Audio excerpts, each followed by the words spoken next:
So now we are done with turn 8, and the board looks about the same. The Swedes went all out. Oh, this is Landskrona, continuing series. The Swedes went all out using Charles to get continuation after continuation to recharge their wing, and it's in pretty good shape now. The Danes did it far worse trying to organize their wing, and they're really not ready for the onslaught that's going to happen.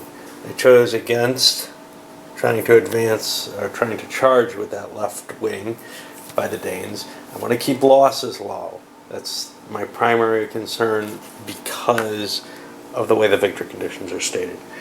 I don't know. It's got a problem with how the game plays out. It doesn't feel right to me. I feel like I really should be charging with these. That's what I was saying before. It's what I say again. But the terrain's not good. Going into that gully is not optimal. And if I can refuse this flank, I think things will be kind of nice. But that doesn't look like it's happening. If the Swedes just start rolling up the flank, it's over, man. There's not much I can do about it. Even if, I mean, being engaged is not going to help, right? Okay. So I guess here we start turn 9. Turn 9 is over, and again, not a lot happened. We know the thinking here, and there's artillery exchanges going on, which is why you'll see a shaken unit here or there. Over on the flank, though, on the key flank, Danes continue to slowly pull back. They're not leaving received charge. I'm not sure why they're not trying. They did get harassed, though. Cav got knocked back because the Swedes are in charge now. But the Swedes failed to get a continuation, and they committed everything they had to try to keep the pace rolling on this. But they gained nothing. They didn't lose much either in terms of time. I mean, there's still plenty of time left for this battle to really get started. But yeah, I mean, there's an interesting situation because this really is kind of like an anvil. If I can just slam into there and drive the Danes in this direction, it's over. If I can't get from behind the Danes, then it's not quite so clear. And the Danes really ought to be considering trying to get rid of that anvil, because they could just pivot their whole army if need be. But if they get cut off in this direction, they're in a lot of trouble.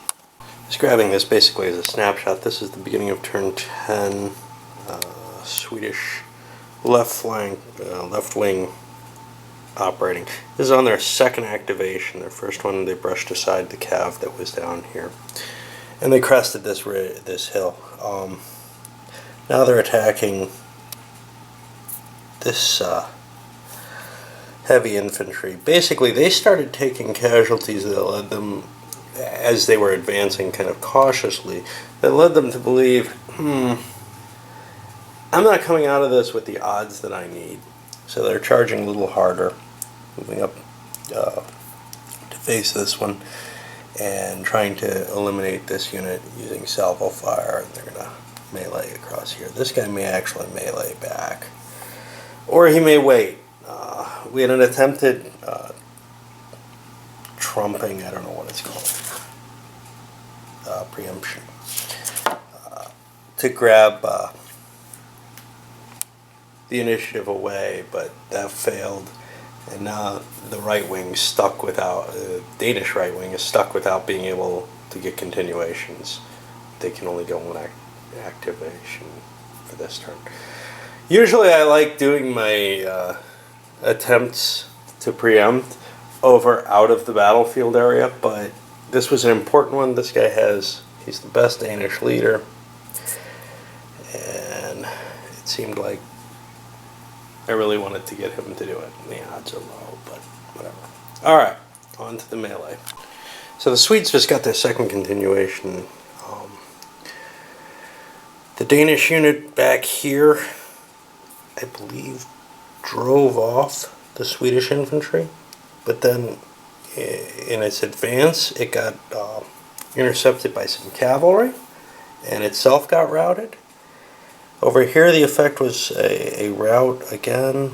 I didn't throw the big leaders into this. I didn't want to get them killed, in part because I got reminded in that one attack, Christian of Denmark, not killed, but out for a couple of turns, which is a very lucky result given that he rolled the 9 to take damage. It's not very likely that your leader ends up surviving in any sense.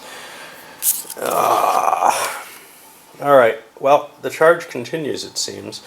I might try to switch to a reform, or I might just continue exploiting this. I mean, there's nothing left there. That's just collapsing, basically. But there is stuff here, and I'm going to have to slam into that with some of them cav if I'm not careful. So the Danes begin executing a withdrawal in the center, and with the hopes that the right wing can kind of pull back, probably with a rally action, to try to form a new line stringing across this way. They got to keep this section with the artillery in place, but otherwise looks like a wall-to-wall line that's not bad. But then the Swedes see an opportunity. Drop into charge mode. They didn't quite make it. They didn't get the continuation they needed. But they did fire off some artillery, damage the formation of a couple of these units. Over on the right wing, finished off a routed unit. So overall, it's not a bad thing, and they do want to be pursuing if that attack's in place. Got to figure out how that's going to shift the entire Swedish line with the center kind of streaming this way. This guy's got to do something, I think. Otherwise, he's really cut off. One thing I was regretting, I was thinking a little bit again about the attack on this side, whether or not to do it.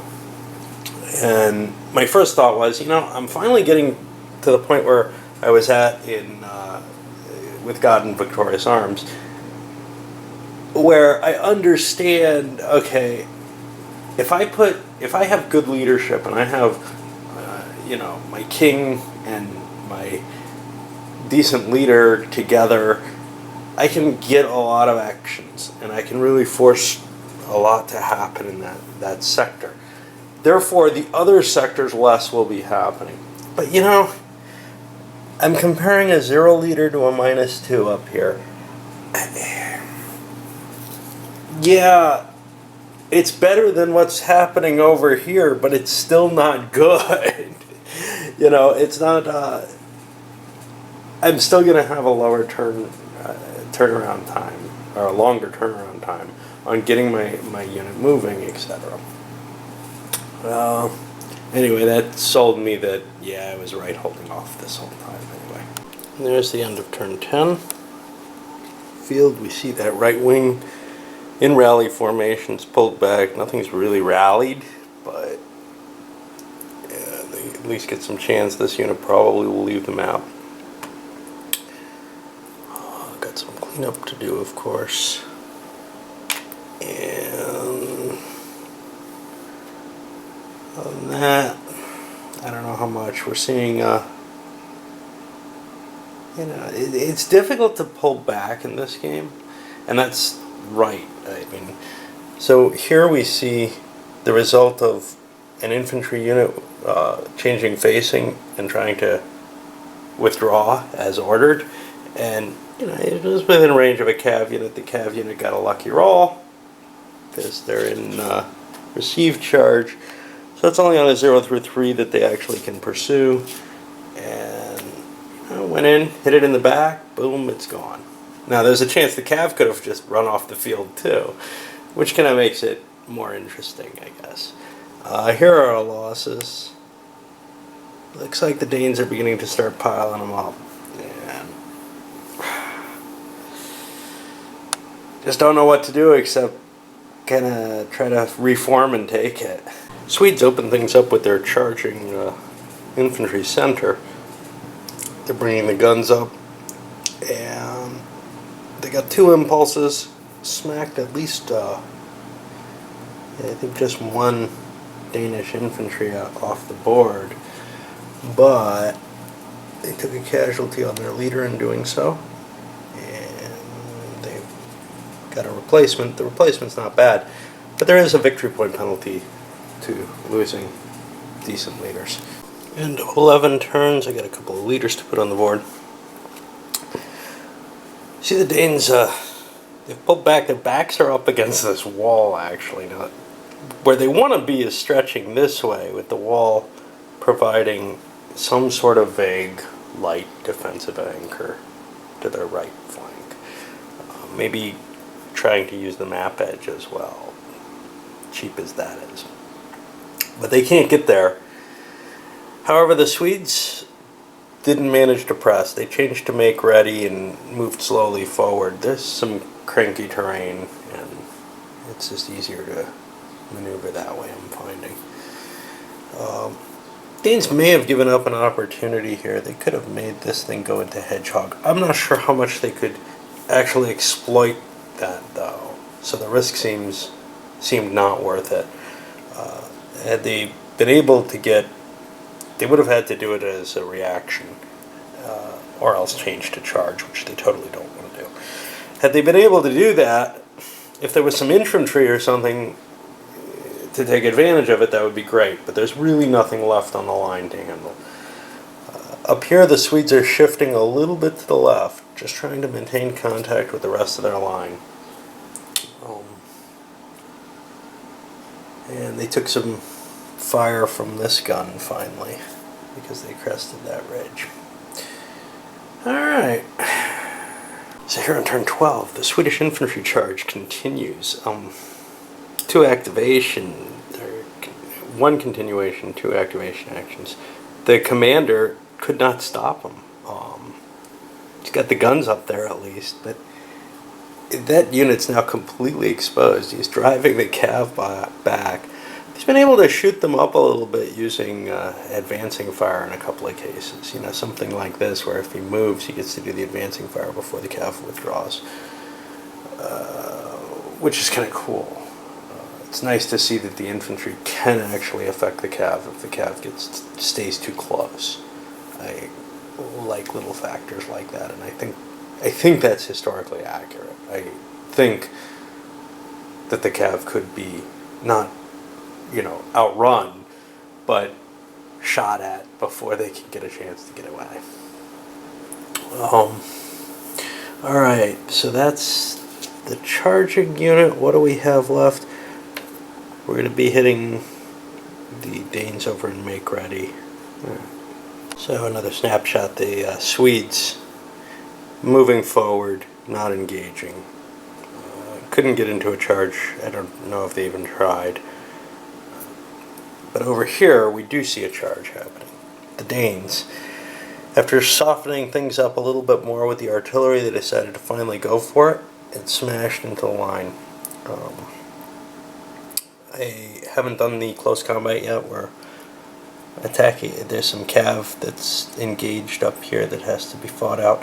We had a charge into here. Formation broken. Unit thought I could get it. The unit just melted under infantry fire, so I'm being more cautious with the rest. There's a small cav unit, 2 strength points. Didn't have that big a chance, but I wanted to kind of break that line up a little harder before I hit it. But oh well. Well, assault went with mixed results. The Danes were up along a line against the cav. They calculated out their bonuses total and said, wow, we can't melee that thing. The cav struck back, hitting one of the Danish units, drove it back, didn't get a well, see, I'm always not sure, I'm often not sure, I don't know, the ordering on these, but the way I've been playing it, there's a moment before the cav pursuit table is consulted, and during that moment, the cav took to fire out the flank. If somebody knows this is wrong, let me know, because but basically the advance after combat generated reaction fire, and that dissolved the cavalry unit before it got a chance to pursue. That's how I would see most minis games playing it out, so I feel like it probably should be a similar, it seems the reasonable way to do it. So then after the Swedes meleeed here, they pushed the infantry back, and we've got kind of a solid Danish line. The Swedes do not look like they're in good shape there. They really want to get out of that position. It's exposed. And we failed the continuation, so it is indeed the Swedish turn. And that's the only unit they have. And that's 12 turns done. And there's the situation. We see the Swedes trying to pull away, but they can't completely disengage. They got these guys down here at the bottom of the gully, loading and firing pistols up the hill. And the guys up the hill aren't reacting. They're just doing nothing about it. They're not getting hit. They want to get out of there, but they can't do that. Anyway. It's important for the Swedes to move over, not only to tie these, they were exposed, but also to help reduce the exposure that this center infantry wing has in charge formation. The danger is, yeah, there's cannon here, and here, that they're getting close to, kind of dense. They're screening their own gun up here, but, you know, it was just too risky a position. I think that whole Swedish right would have fallen if given how unsupported it was at the time. No pressing here or whatever. Alright, I'm going to send this one up.